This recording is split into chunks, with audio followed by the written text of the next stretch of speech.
الرحمن الرحیم السلام علیکم YouTube channel biography of legend میں خوش آمدید۔ آج کی ویڈیو میں ہم لوگ بات کرنے والے ہیں پیکر وفا حضرت عباس علمدار رضی اللہ تعالیٰ عنہ کے بارے میں۔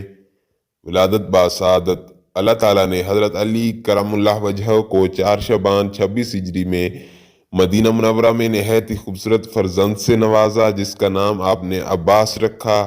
لیکن یہ کیا، بچہ نہ آنکھیں کھول رہا ہے، نہ والدہ اور دائی کا دودھ پی رہا ہے، ماجرا کیا ہے؟ کیا طالب کو مطلوب کا انتظار ہے؟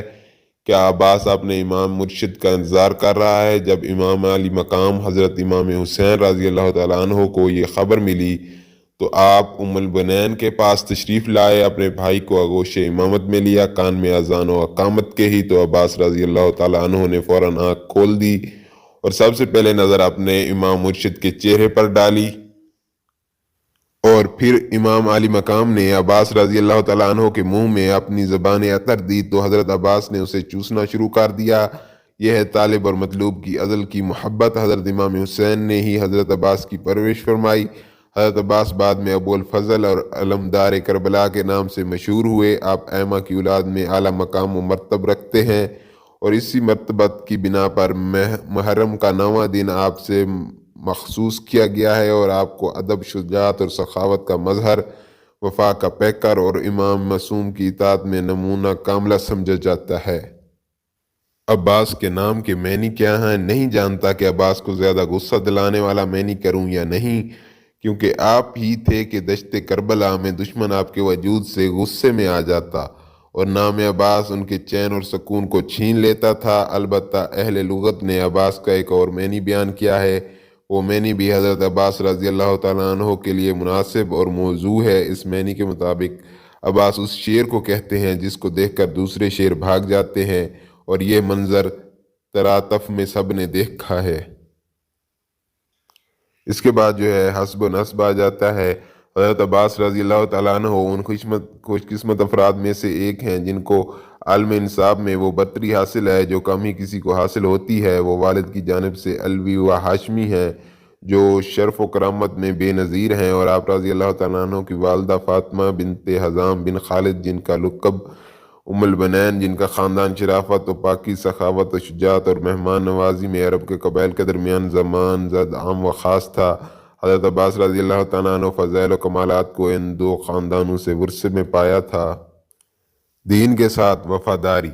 دین اسلام پر جب بھی مشکل وقت آیا، حضرت عباس بہترین مدافع کے طور پر سامنے آئے اور کبھی بھی اپنی جان کی پرواہ نہ کی، چاہے وہ والد محترم حضرت علی مرتضیٰ کا زمانہ امامت ہو، بھائی حضرت حسن مجتبیٰ کا دور امامت، یا آقا و مولا امام حسین کا دور امامت ہو، آپ نے ہمیشہ اسلام کے ساتھ وفا کی اور اپنے امام وقت کے دفاع میں ہر اول دستے میں رہے اور اپنی وفا کے جوہر دکھاتے رہے۔ قوم اور ملت کے ساتھ وفاداری۔ جب بنو امیہ کے ظلم حد سے بڑھ گئے تھے اور کوئی بہادر سے بہادر شخص بھی بنو امیہ کے خلاف آواز بلند کرنے سے کتراتا تھا، تب حضرت عباس نے امام وقت کے ساتھ حق کی آواز بلند کی۔ آپ کی وفاداری کی وجہ سے ہی حضرت امام حسین نے روز عاشوراء اپنے علم آپ کے سپرد کر کے اپنا سپر سالار بنا دیا۔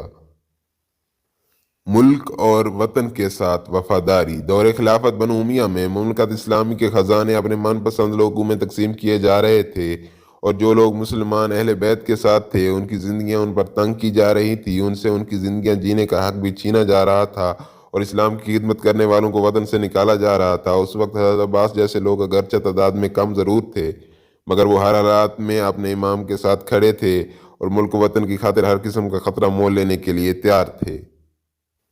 امام وقت کے ساتھ وفاداری۔ حضرت عباس نے اپنے بھائی حضرت امام حسین کے لیے جو بھی قربانیاں دیں، وہ اس لیے نہیں تھیں کہ امام حسین ان کے بھائی ہیں، بلکہ حضرت عباس نے حضرت امام حسین کو اپنا حقیقی امام، خدائی نمائندہ اور عین اسلام سمجھتے ہوئے ان کی خاطر تمام تر مصائب و مشکلات کو برداشت کیا اور اپنی جان ان پر قربان کر دی، اور اس بات کا انہوں نے کئی بار اظہار بھی کیا، اور یہی وجہ ہے کہ حضرت عباس جب بھی امام حسین کو پکارتے یا ان کا ذکر کرتے تو انہیں اپنا بھائی کہنے کی بجائے اپنا آقا و مولا و امام کہتے۔ بس ادب کا کوئی ایسا رنگ نہیں جو حضرت عباس نے حضرت حسین کے حق میں اختیار نہ کیا ہو، کوئی ایسی قربانی نہیں تھی جو انہوں نے اپنے آقا کے قدموں میں نشاور نہ کی ہو۔ یوں تو حضرت عباس کی ساری زندگی وفا اور وفاداری کا نمونہ ہے، لیکن حضرت عباس کی یہ وفاداری سانحہ کربلا میں کچھ منفرد انداز میں سامنے آئی۔ دوست ہوں یا دشمن، کوئی بھی آپ کی وفاداری کی داد دیے بغیر نہ رہ سکا۔ وفاداری کے چند نمونے درج ذیل ہیں۔ امان نامہ جو ہے رد کرنا۔ جریر بن عبداللہ فہلہ کلابی جو کہ ام البنین کا چچا زاد بھائی تھا نے یزید کو مشورہ دیا کہ امام علی مقام کی فوج میں میری چچا زاد بہن کے 4 بیٹے ہیں، انہیں امان نامہ تحریر کیا جائے، اس طرح امام علی مقام کمزور پڑ جائیں گے۔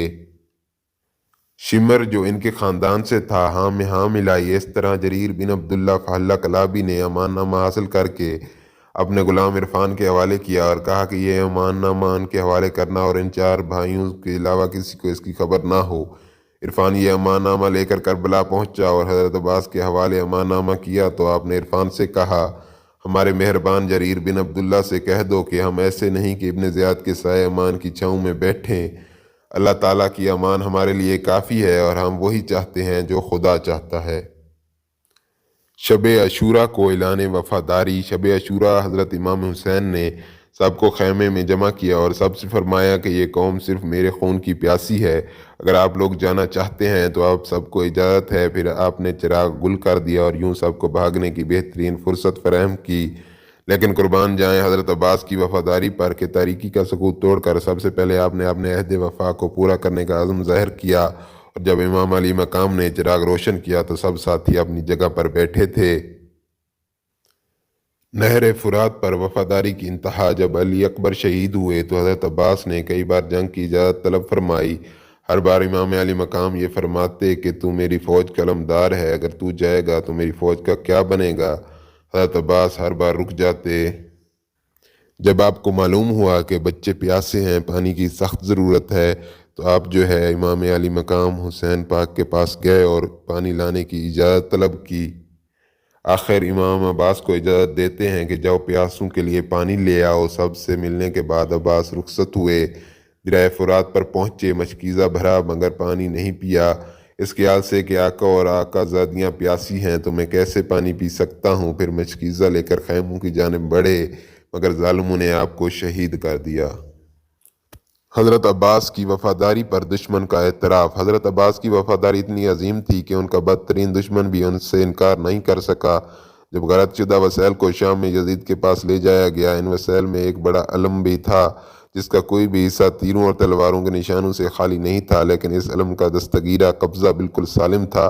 یزید نے پوچھا اس علم کو کون اٹھاتا تھا؟ کہا گیا یہ علم عباس بن علی بن ابی طالب کا ہے۔ یزید 3 بار اس علم کی طرف تعظیم میں کھڑا ہو کر بیٹھا اور کہا، اس علم کو دیکھیے، نیزوں اور تلواروں کی چوٹوں سے اس کا کوئی حصہ متاثر ہوئے بغیر نہیں رہ سکا سوائے دستگیرہ کے۔ جسم کو علمدار اپنے ہاتھوں سے اٹھاتے ہیں، صرف جو ہے قبضہ علم ضربوں سے محفوظ رہا۔ قبضہ علم کا سالم رہنا اس بات کی دلیل ہے کہ حضرت عباس علمدار نے تلواروں، نیزوں اور تیروں کی تمام ضربوں کو جو ہاتھوں پر آتے تھے تحمل کیا اور علم کو گرنے نہیں دیا۔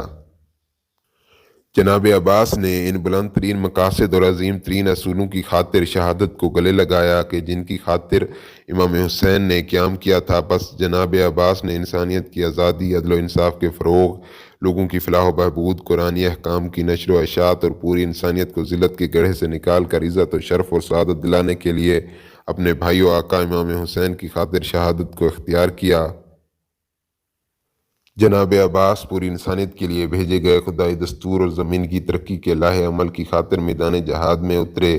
بس جناب عباس نے اپنے بھائی امام حسین کے ساتھ مل کر ایسا انقلاب برپا کیا جس کے ذریعے حقیقی اسلام اور بنی امیہ اور ثقیفہ کے خود ساختہ اسلام میں فرق واضح ہو گیا، اور اللہ تعالیٰ کی کتاب کے اصل وارث حضرت امام حسین کے بارے میں ہر شک و شبہ ختم ہو گیا، اور ثقیفہ کے بنائے ہوئے ظلم و جور کے قلعے پاش ہو گئے۔ اللہ پاک سے دعا ہے کہ ہمیں بھی حضرت عباس کی مثل اپنے مرشد پاک سے وفا کرنے کی توفیق عطا فرمائے، آمین۔